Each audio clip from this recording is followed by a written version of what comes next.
वापस लेना होगा। गरीब किसानों को 200 यूनिट बिजली फ्री करो। किसान को खाद पानी मुफ्त करो।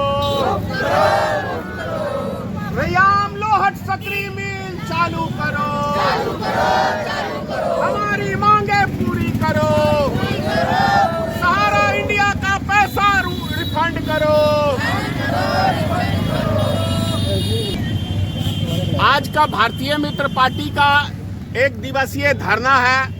धरना देने का उद्देश्य एक ही है कि सहारा इंडिया कंपनी में जो बिहार ही नहीं कहे पूरे देश के लोगों ने जो पैसा जमा किया और उस कंपनी को किस कारण से सील किया ये तो केंद्र सरकार जाने, लेकिन एक बात तो अटल सत्य है कि इस देश के लोगों ने सहारा इंडिया पे पूरा विश्वास जमा के उसके अंदर अपने खून पसीने की अपना पेट काट के एक एक पाई जमा किया, जो पैसा केंद्र सरकार ने जब्त कर लिया।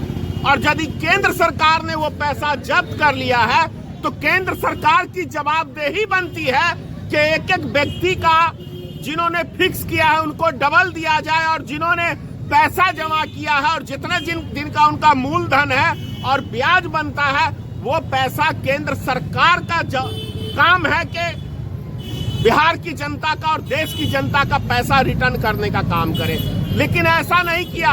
उल्टे जब 2024 का चुनाव आया लोकसभा का तो अमित शाह ने जुमला छोड़ने की सरकार को बीमारी है, जुमला छोड़ दिया कि हम सहारा इंडिया का पैसा रिटर्न कर रहे हैं। हर व्यक्ति ऑनलाइन करे, अपना बैंक का नंबर डाले। सब व्यक्ति लग गए ऑनलाइन कराने।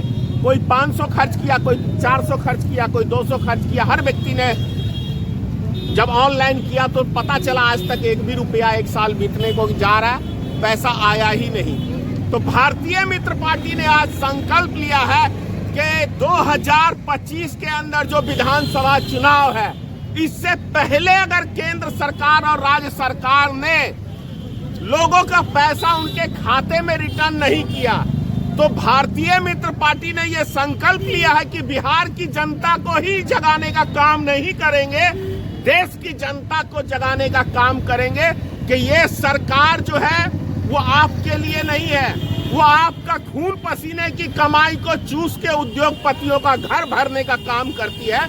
इस सरकार को रवाना करें। और बिहार एक सर्वे के मुताबिक देखा गया है कि हमारे पास कुछ ऐसे मामले आए हैं, सहारा इंडिया के अलावा एक हमारा इंडिया भी एक एजेंट के थ्रू किया गया था। इसके बारे में आप क्या कहना चाहते हैं? बहुत सारे ऐसे सहारा इंडिया ही क्यों कहे, बहुत सारे ऐसे पता नहीं कौन सा द्वीप कहीं करके आती है कंपनियां जो रिजर्व बैंक ही अनुमति देता है उनको, लेकिन वो कंपनी जब फ्लॉप हो जाती है तो आखिर सरकार उनको अनुमति कैसे देती है? और उनका कुछ पैसा हिस्सा रखती है ना कि हम जनता का पैसा रिफंड करेंगे यदि ये डूब गई तो, लेकिन ऐसा नहीं होता है। तो मैं एक एक कंपनी से मतलब सरकार से मांग करता हूं कि जितनी कंपनियों में जनता का पैसा जमा है वो पैसा सरकार रिटर्न करे और सरकार की जवाबदेही बनती है। सर आज 5 सूत्री मांगों को लेकर के धरना दिया गया है। जी 5 सूत्री मांगों को लेकर धरना दिया गया है। पहली मांग है कि हमारी जो सहारा इंडिया में लोगों का पैसा जमा है वो पैसा केंद्र सरकार रिटर्न करे। रैयाम लोहट सकरी चीनी मिल जो ये चुनावी एक सिर्फ मुद्दा बन के रह गया, वो मुद्दा नहीं चलेगा। मिल को चालू करना पड़ेगा। अगर यदि नहीं चालू किया तो सत्ता से भी बाहर जाना पड़ेगा, ये भी बात अब तय मान के चलिए। किसान मजदूरों को 200 यूनिट बिजली फ्री सरकार को देना पड़ेगा। स्मार्ट मीटर को वापसी लेना पड़ेगा, क्योंकि स्मार्ट मीटर अभी नहीं लग रहा है। इसका ये मतलब नहीं है कि मुसीबत टल गई है। जनता को जागरूक होना पड़ेगा अपने हक अधिकार के लिए, और हम जनता को जगाने के लिए और साथ साथ सरकार को भी जगाने का काम करते हैं। दोनों ही काम करती है भारतीय मित्र पार्टी। तो हमारा ये मकसद है कि लोगों का पैसा रिटर्न मिले और सरकार जो है शीघ्र से शीघ्र उनका पैसा रिटर्न करे। चलिए बहुत बहुत धन्यवाद।